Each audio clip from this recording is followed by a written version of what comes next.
Hello बच्चों, आज हम लोग पढ़ने चल रहे हैं इलेक्ट्रिक डाइपोल की एक्सियल पॉइंट पर electric field intensity. Electric field intensity को एक्सियल पॉइंट पर पढ़ने के लिए इसके पहले हम लोग पढ़ चुके हैं कि एक इलेक्ट्रिक डाइपोल -q और +q दो चार्जेज को बहुत ही स्मॉल सेपरेशन पर -q +q से मिलकर बना हुआ एक अरेंजमेंट होता है, जो कि एक शॉर्ट डिस्टेंस पर होता है। जो डिस्टेंस मिलीमीटर, माइक्रोमीटर, एंगस्ट्रॉम इन तरह से होती है।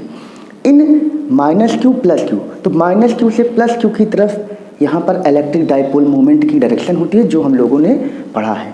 किसी भी इलेक्ट्रिक डाइपोल में एक इलेक्ट्रिक डाइपोल मोमेंट होता है, क्योंकि मॉलिक्यूल के जो पॉजिटिव चार्ज हैं, नेगेटिव चार्ज हैं, अगर वो सेपरेट हो जाते हैं तो उनमें एक डाइपोल मोमेंट क्रिएट हो जाता है, जिसकी डायरेक्शन -q to +q होती है। ठीक है ना। तो -q से +q की तरफ डायरेक्शन होती है इलेक्ट्रिक डाइपोल मोमेंट की। इलेक्ट्रिक डाइपोल मोमेंट की जो वैल्यू होती है वह होती है q × 2l। What is 2l here? 2l जो है वो दोनों चार्जेज के बीच की दूरी है। इलेक्ट्रिक डाइपोल में जो दो चार्ज होते हैं -q और +q, इनके बीच की दूरी ही डाइपोल लेंथ होती है, वही 2l होती है। तो बच्चों, इलेक्ट्रिक डाइपोल मोमेंट की डायरेक्शन हम लोग पहले से जान चुके हैं कि यह एक वेक्टर क्वांटिटी है और इसकी डायरेक्शन -q to +q होती है। क्लियर? आगे बढ़ते हैं। अब हम लोगों के पास एक इलेक्ट्रिक डाइपोल है और वह इलेक्ट्रिक डाइपोल -q और +q से मिलकर बना हुआ है। तो चलो देखते हैं। एक डाइपोल है जो -q और +q से मिलकर बना हुआ है। Consider an electric dipole which is made up of -q and +q, और इसका नाम हम दे देते हैं AB। मान लेते हैं इस डाइपोल का जो नाम है वो क्या है? AB है। ये A है, ये B है। ठीक है, दिख रहा है। तो AB एक इलेक्ट्रिक डाइपोल है जो -q और +q से मिलकर बना हुआ है। इसकी एक्सिस पर, इस पॉइंट P पर ये। अब यहाँ हमको निकालना है एक्सियल पॉइंट। तो एक्सियल पॉइंट होता क्या है? ये जो -q है +q है, इनको मिलाने वाली एक लाइन होगी। इस लाइन को जब आगे बढ़ाते हो, चाहे राइट साइड चाहे left side, this line is called axial line. ठीक है ना। अब इस एक्सियल लाइन के किसी भी पॉइंट पर हम इलेक्ट्रिक फील्ड की इंटेंसिटी को कैलकुलेट करने चल रहे हैं, और जब इलेक्ट्रिक फील्ड की इंटेंसिटी को निकालेंगे तो ये ध्यान रखना है कि electric field intensity is a vector quantity, therefore we have to deal with its magnitude as well as direction. यानी कोई भी वेक्टर क्वांटिटी को अगर तुम्हें कैलकुलेट करना है तो इसका मैग्नीट्यूड भी निकालना पड़ेगा और डायरेक्शन भी। ये हमेशा हर न्यूमेरिकल में भी हम लोग पढ़ा करते हैं। तो इस पॉइंट P पर अगर इलेक्ट्रिक फील्ड की डायरेक्शन, इलेक्ट्रिक फील्ड की इंटेंसिटी इस पूरे डाइपोल के कारण निकालनी है, तो हमें दो चीज़ों का ध्यान रखना है। वो क्या होंगी? वो दो चीज़ें में ये याद रखना कि यहाँ दो चार्जेज हैं, तो हमने बताया है कि जितने चार्ज उतने फील्ड, जितने चार्ज उतने फील्ड। कोई भी सुपरपोजिशन प्रिंसिपल इलेक्ट्रिक फील्ड का हम लोगों ने पढ़ा है कि if there are n charges, then at a point in space there will be n electric fields, और उन सभी का वेक्टर सम करेंगे तो हमें नेट फील्ड मिलता है। ऐसा हम इलेक्ट्रिक फील्ड के सुपरपोजिशन प्रिंसिपल में पढ़ चुके हैं। तो how many charges are there? Two charges, -q and +q, and we have to find the electric field at point P। Therefore there will be two fields at point P। तो दोनों field को पहले अलग अलग निकालो और उनको vectorly जोड़ दो। We will have the desired derivation. तो हम लोग चलते हैं। तो इस तरह से -q +q के कारण यह पॉइंट P है। इस पॉइंट P पर अब दो फील्ड होंगे। मान लेते हैं जो चार्ज A पर रखा है, इसके कारण यहाँ इलेक्ट्रिक फील्ड की इंटेंसिटी है EA। अब बताओ, इलेक्ट्रिक फील्ड इसके कारण यहाँ EA होगी, वेक्टर EA होगी, तो वह वेक्टर EA की डायरेक्शन भी तो होगी। तो हमने पढ़ाया है कि -q के कारण, माइनस चार्ज के कारण इलेक्ट्रिक फील्ड इनसाइड होती है और पॉजिटिव चार्ज के कारण फील्ड इंटेंसिटी आउटसाइड होती है। तो माइनस चार्ज के कारण इलेक्ट्रिक फील्ड इंटेंसिटी हो जाएगी अंदर की तरफ। इसको बोलोगे बेटा vector EA। Is that clear? यह वेक्टर EA हो जाएगा, और +q चार्ज के कारण इंटेंसिटी किधर हो जाएगी? बाहर की तरफ। इसको बोलते हो वेक्टर EB। तो एक इंटेंसिटी EA इनवर्ड, क्योंकि माइनस चार्ज के कारण इंटेंसिटी इनवर्ड होती है, और प्लस चार्ज के कारण इंटेंसिटी आउटवर्ड होती है। अब जरा देखो, EA और EB के बीच का एंगल कितना है बेटा? 180 डिग्री। Is that clear? ये दोनों अपोजिट हैं। अब जरा देखो, हमने इस EA को छोटा बनाया है, इसको थोड़ा बड़ा बनाया है। ये क्यों? अभी हम देखते हैं। ठीक है ना। तो बताओ, EA इस डाइपोल की जो लेंथ है, हम पहले ही बता चुके हैं कि इसकी लेंथ क्या है? 2l है। लेंथ क्या है 2L है। अब इसका मिड पॉइंट O है, तो अब इस पॉइंट P पर अगर हमें निकालना है तो हमें डिस्टेंस जरूर दी गई होगी। We are given an electric dipole and the distance of point P that is R here. तो यहाँ से इस पॉइंट P की जो दूरी है वो क्या है R है। R is the distance of point P from electric dipole. R जो है इस O से P की तक की दूरी है। जब भी कभी डायपोल की जो दूरी दी जाती है वो उसके सेंटर ऑफ चार्ज से दी जाएगी। इन दोनों चार्जेज का सेंटर ये O है, तो डायपोल का जो सेंटर है वो O है। तो जब भी कोई दूरी R दी जाएगी तो वो R का मेजरमेंट इस मिड पॉइंट O से लिया जाएगा, माइनस Q और प्लस Q से नहीं। लेकिन जब इलेक्ट्रिक फील्ड हम निकालते हैं तो हम चार्ज की दूरी लेते हैं। तो ये दूरी 2L है, तो ये आधी दूरी L हो जाएगी, ये आधी दूरी L हो जाएगी। अब बताओ माइनस Q की दूरी कितनी हो जाएगी, इस माइनस Q से P तक की दूरी हो जाएगी, ये R है और ये क्या है L है, तो ये हो जाएगी R प्लस L। और ये दूरी माइनस प्लस Q की दूरी कहाँ से यहाँ तक कितनी हो जाएगी, ये हो जाएगी R माइनस L।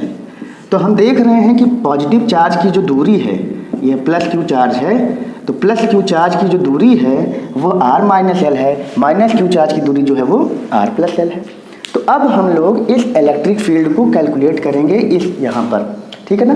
तो E A क्या हो जाएगा 1/4πε0 इंटू Q अपान दूरी का स्क्वायर। तो E A के कारण यह दूरी लेंगे, तो दूरी का स्क्वायर यानी R प्लस L का होल स्क्वायर।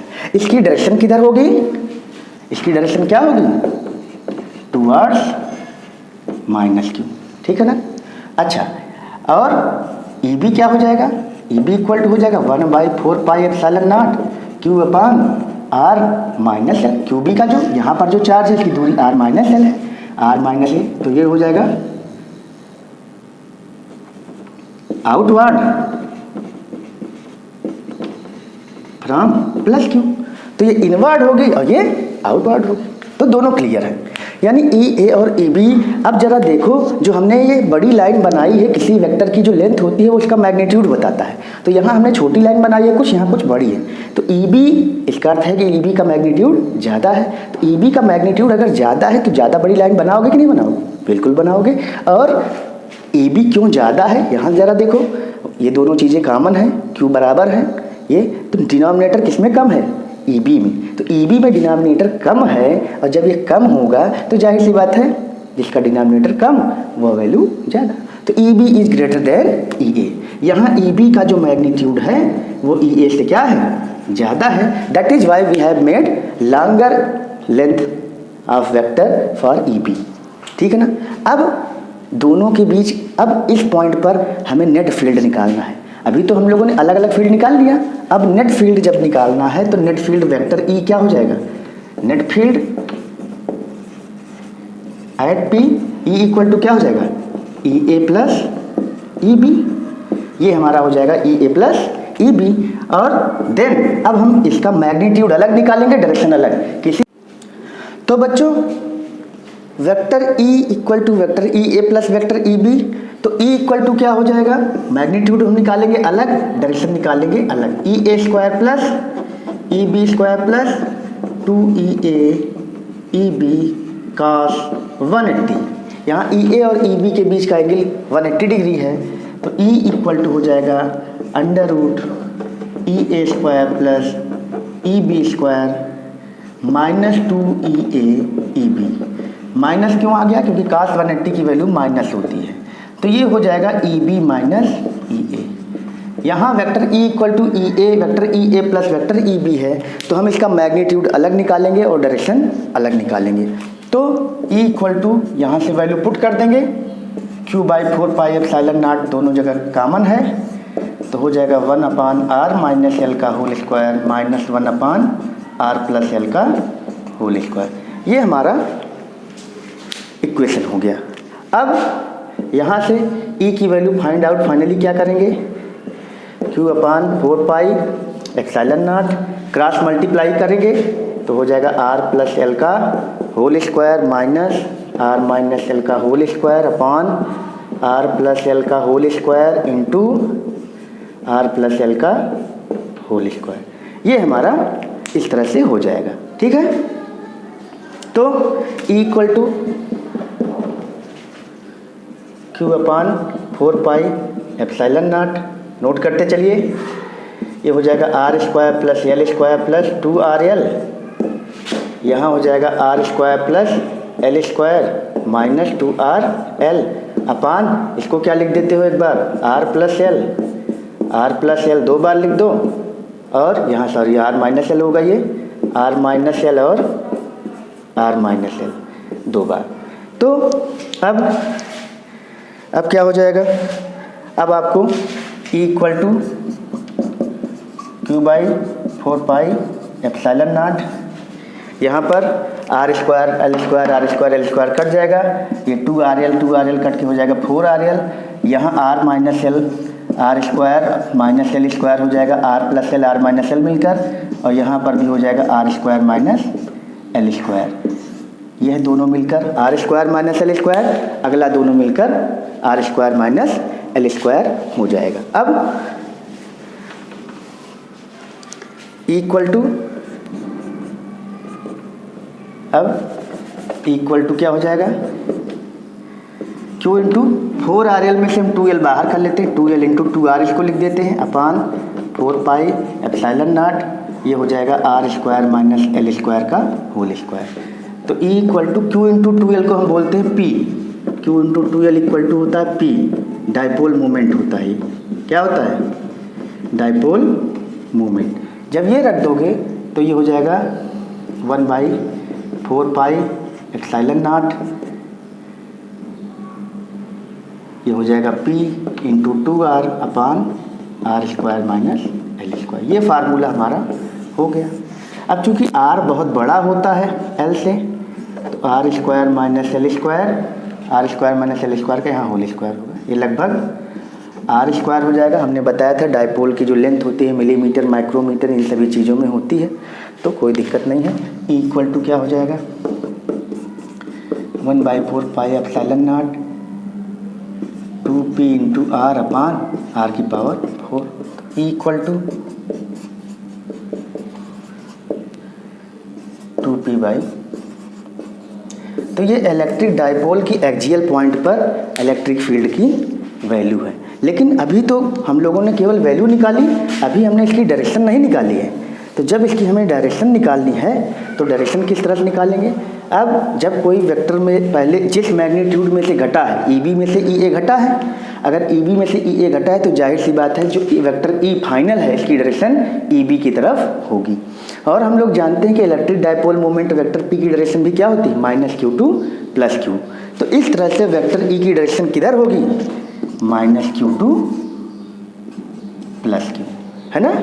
तो फ्रॉम -q2 + q, इस तरह से अगर हमें इसका वेक्टर फॉर्म लिखना हो तो किस तरह से लिखेंगे। तो इन वेक्टर फॉर्म हम लोग देख रहे हैं कि जो डायरेक्शन क्या है इलेक्ट्रिक फील्ड फाइनल की है, वही डायरेक्शन डाइपोल मोमेंट की है, इसलिए हम केवल दोनों तरफ वेक्टर लगा देंगे। तो इससे ये पता लग रहा है कि जो डायरेक्शन वेक्टर P की है वही वेक्टर E की है। इस तरह से एक्सियल लाइन पर जो हमारा इलेक्ट्रिक फील्ड है वो -q2 + q की तरफ, यानी कि इलेक्ट्रिक डाइपोल मूवमेंट की डायरेक्शन में होता है, चाहे वो पॉइंट राइट साइड में लो चाहे लेफ्ट। अगर यही पॉइंट इस एक्सियल लाइन पर इधर कहीं लिया जाता तब भी हम इसी तरह से पूरा कैलकुलेट करके चलेंगे और अंत में ये पाएंगे कि जो रिजल्टेंट इलेक्ट्रिक फील्ड है एक्सियल पॉइंट पर उसकी डायरेक्शन हमेशा -q2 + q यानी कि इलेक्ट्रिक डाइपोल मोमेंट की डायरेक्शन में ही होती है। बच्चों अगला टॉपिक ये है कि इस इलेक्ट्रिक डाइपोल की इक्वेटोरियल पॉइंट पर इलेक्ट्रिक फील्ड क्या होता है। अगले लेक्चर में आप लोग इसको जरूर देखें।